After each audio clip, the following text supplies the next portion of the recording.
वंचित बहुजन आघाडीची सातारा पूर्व जिल्हा बैठक आज फलटण येथील शासकीय विश्रामगृह या ठिकाणी सातारा पूर्व जिल्हाध्यक्ष डॉक्टर भीमराव घोरपडे यांच्या अध्यक्षतेखाली नुकतीच संपन्न झाली।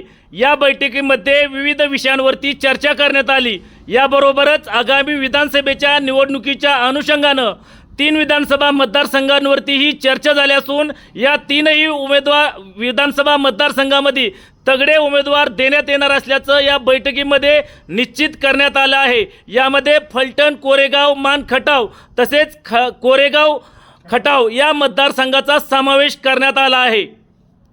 वंचित बहुजन आघाडीचा विजय असो। वंचित बहुजन आघाडीचा विजय असो। ॲडव्होकेट बाळासाहेब आंबेडकरांचा विजय असो। वंचित बहुजन आघाडीचा विजय असो। डॉक्टर बाबासाहेब आंबेडकरांचा विजय असो। छत्रपती शिवाजी महाराजांचा